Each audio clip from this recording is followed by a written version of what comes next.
Olá, meu amigo e amiga. Estamos iniciando mais uma semana aqui no nosso Portal do José.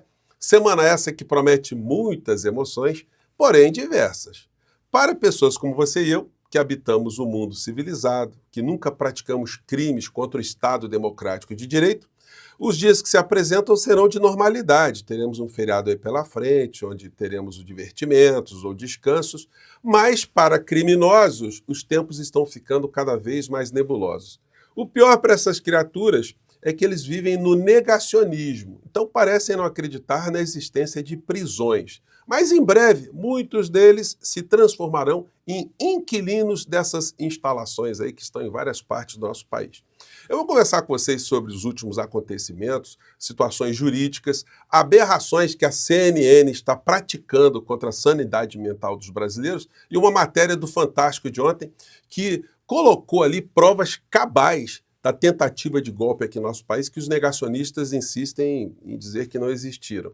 Mas a matéria do Fantástico deixou uma lacuna que eu vou preencher aqui para vocês entenderem o que é que estava para acontecer aqui no nosso país. Bom, antes de entrarmos nos temas, é sempre muito importante convidar você, que está chegando agora e não é inscrito, para, em primeiro lugar, você se inscreva aqui conosco. Conheça também os nossos outros vídeos, compartilhe, participe das nossas atividades aqui, dê seu joinha, seu comentário e, se puder, venha também para o nosso clube de membros. Você que é muito bem-vindo e muito bem-vinda.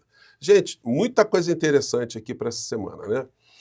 Após denúncia contra Bolsonaro no caso do golpe, PGR mira agora em desvio de joias e fraude em vacina. Gente, como é que os advogados do Bolsonaro eles vão conseguir fazer alguma defesa? O Bolsonaro foi um criminoso do primeiro dia do mandato dele até o último dia. Aliás, ele já foi criminoso antes de se converter em presidente, né? Porque a campanha dele também foi uma campanha ali recheada de delitos eleitorais, de mentiras, de falsidades, de pânico moral. Por isso que ele acabou chegando à presidência da República.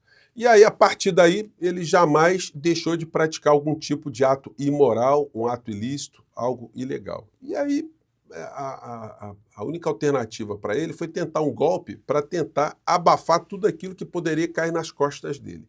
Infelizmente, os grandes veículos de comunicação aqui no nosso país nunca esmiuçaram muito esse personagem, mesmo antes dele chegar à presidência da República. Ele carregou o representante do sistema financeiro, do rentismo, dos grandes interesses internacionais contra o povo brasileiro, que foi a figura de Paulo Guedes. Eu gosto de frisar o seguinte fato: Paulo Guedes não era amigo de Bolsonaro, Bolsonaro não era amigo de Paulo Guedes, nunca se convidariam para frequentar qualquer tipo de ambiente.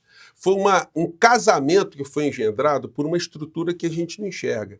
Porém, a gente começou a ver os efeitos dela no período da pandemia, onde esse criminoso, esse genocida, esse assassino indireto de muitas pessoas aqui no nosso país foi preservado por tudo aquilo que ele fez. Os delitos eleitorais, a montanha de dinheiro que ele gastou no final do mandato dele para corromper a nossa democracia, os atos que ele praticava diariamente contra o Estado Democrático de Direito, tudo isso foi, de um certo modo, minimizado e fez até com que a criatura ainda tivesse 58 milhões de votos. Nenhuma sociedade que tenha um mínimo de informação poderia deixar uma criatura dessa chegar onde ele chegou. E isso não foi por acaso, não. Aliás, eu estou com um livro atrasado dessa história, que sempre eu fico para completar meu livro, mas esse ano vai sair o livro aí que eu vou contar muitas histórias aí que os veículos de comunicação não contam. Em relação a veículos de comunicação, nós temos no Brasil uma televisão que está se mostrando de extrema direita, contra a democracia aqui no nosso país. Porque quando eles entrevistam um advogado picareta norte-americano, que fica jogando uma série de inverdades para colocar o Poder Judiciário e, portanto, a soberania do Poder Judiciário do nosso país em relação a decisões dentro do nosso país, gente, isso é uma coisa consciente. Não é possível que a CNN não tenha nenhuma pessoa para informar, olha só, colocar isso aqui é um absurdo, esse advogado é um picareta, não é? E está associado aos picaretas de extrema-direita aqui no nosso país. Em entrevista à CNN, advogado de Trump explica processo contra Moraes. Que eles estão processando o ministro Alexandre de Moraes, gente, e processando enquanto pessoa. O ministro está agindo como um órgão do poder aqui no nosso país, um dos três poderes, o poder judiciário. Ele não está atuando em nome pessoal, ele está fazendo algo que ele tem que fazer para proteger a nossa soberania e a nossa democracia. E a CNN coloca esse advogado aqui, vou até colocar ampliado, Porque é um cara meio esquisitão, né? Parece um robô de inteligência artificial falando coisas como essa aqui. No Foro Federal em Tampa, demanda que a Rumble aplique medidas de censura sobre uma pessoa que não tem sido identificada, mas que é residente dos Estados Unidos.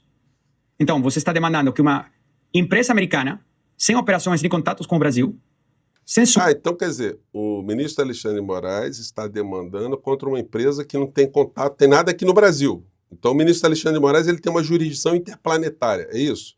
Bom. As contas de um residente dos Estados Unidos, por razões que não foram explicadas, mas você pode chegar às suas próprias conclusões. E também... Olha, muita picaretagem. Então ele está dizendo que o ministro Alexandre de Moraes, aleatoriamente, ele deu uma decisão. Olha só, gente. Essa aqui é a decisão do ministro Alexandre de Moraes, tem 31 páginas. O resumo da ópera. Ele está explicando, desde o comecinho, que o criminoso Alan dos Santos ainda continua em algumas redes sociais, só que ele é um criminoso foragido. E tudo que ele coloca nas redes sociais são práticas criminosas, tipificadas no Código Penal brasileiro. A Polícia Federal pediu a prisão desse Alan dos Santos e pediu para que toda a delinquência que ele pratica por redes sociais sejam bloqueadas. O ministro Alexandre de Moraes está tentando intimar a Rumble, só que ela não tem mais representante no Brasil. Então, o que ele determinou? Para a Anatel tirar o sinal da Rumble do ar. E tirou do ar. Então, aqui na decisão do ministro Alexandre de Moraes, ele diz o seguinte, está em caixa alta, determino a suspensão imediata, completa e integral do funcionamento Rumble Inc. em território nacional. A decisão dele, obviamente, só vale em território nacional. Se a Rumble quiser colocar o Alan dos Santos nos Estados Unidos, no mundo, em qualquer lugar do planeta, ela pode.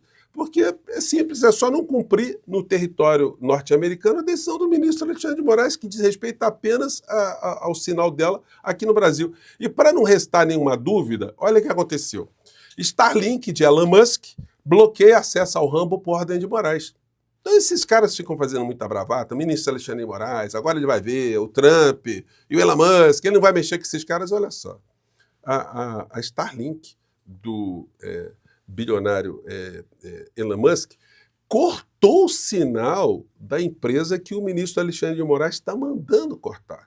Porque senão o ministro Alexandre de Moraes vai tirar o Starlink do ar também e vai tirar o X do ar também. O que esses caras vão fazer? Olha, eu acho que o governo brasileiro tem que ampliar cada vez mais relacionamentos com outros países para oferecer serviços semelhantes, de satélite, enfim. Aliás, o governo Lula já está fazendo isso com a empresa chinesa, para que o Brasil não fique refém de determinados locais, determinadas regiões, dessa gente da extrema-direita, esses picaretas associados com a picaretagem aqui dentro. Então o ministro Alexandre de Moraes não está dando bola para esses loucos, para essa gente perturbada, esses advogados com cara de gente de inteligência artificial, né? Então está aqui a matéria no UOL, Starlink de Musk que bloqueia acesso ao Rumble por ordem de Moraes. Então eles fazem muitas bravatas, mas na hora do vamos ver, a empresa do Elon Musk não está bancando o sinal do Rumble aqui não. Ele não está querendo, ele já sentiu que o buraco é mais embaixo. Bom, ontem no Fantástico nós vimos uma matéria que mostra provas dos crimes dessa Orcrim toda. Essa gente gosta de dizer, são narrativas, mas olha só, gravação é narrativa, prova colocada dentro dos autos ali, fotografias são narrativas, e-mails são narrativas, documentos que foram colocados ali no processo são narrativas. Então são muitos fatos, são muitas provas concretas que independem da delação do Mauro Cid. O que foi apanhado no meio dessa história aí já dá para botar muita gente na cadeia durante muito tempo. O Fantástico fez uma matéria onde colocou algumas gravações, mas uma coisa passou assim despercebidamente e eles poderiam ter enfatizado mais. Eu vou enfatizar aqui para vocês, para a gente perceber o que é que poderia ter acontecido aqui no nosso país. Vamos um trecho da matéria aqui. Brasileira.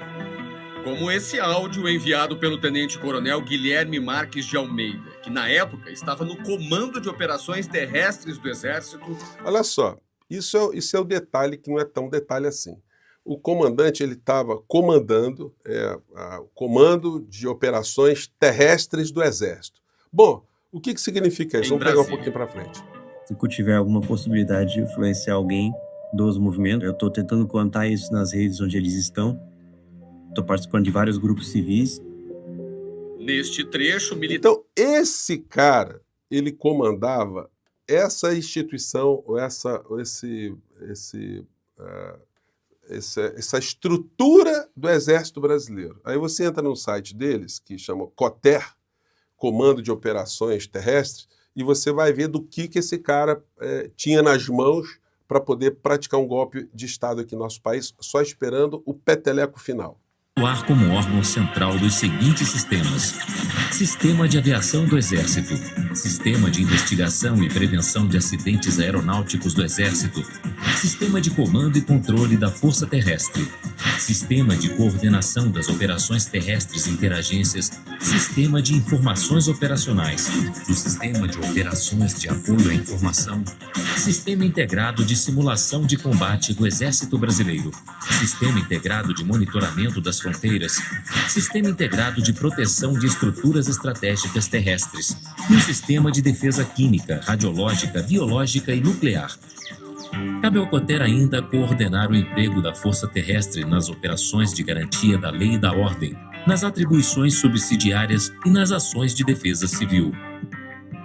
Participar das operações singulares e conjuntas e gerenciar o emprego da simulação de combate por intermédio de exercícios táticos com apoio de sistemas de simulação, aprimorando o uso de sistemas de simulação viva e de simuladores virtuais. Gente, esse setor, além dessas coisas que eu estou mostrando para você, ainda tinha um braço armado poderosíssimo.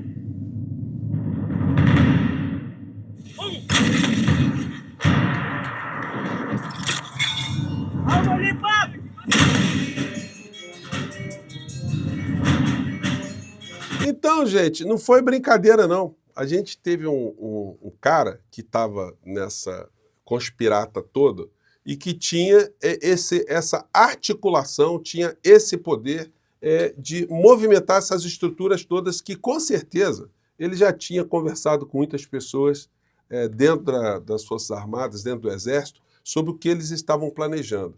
Obviamente, ele não estava isolado nisso. Tem mais gente envolvida nessa história, mas ele é o ponto principal, ele seria o elo de conexão entre essa estrutura que estava lá dentro do gabinete do Palácio do Planalto e o restante da cadeia de comando. O comando dado, a gente teria aí, enfim, vocês imaginem a magnitude das coisas que poderiam ter acontecido no Brasil. Eu acho que o Fantástico poderia ter sublinhado isso aí, porque senão fica uma coisa vaga. Pega ali um cara desconhecido, que comanda o comando de operações terrestres do Exército, fica um negócio meio abstrato. O que é isso, comando de operações terrestres? Pois bem, comando de operações terrestres é um braço armado que poderia ter causado aqui no nosso país uma convulsão absoluta, né? Bom, mas para essa gente do bolsonarismo, tudo isso são narrativas. Quando a cadeia aparecer, aí vamos ver como é que eles se comportarão atrás das grades. Agora, olho no covarde, porque o covarde quer fugir. Se ele der uma escorregada, tem que ser decretada imediatamente uma prisão preventiva dele.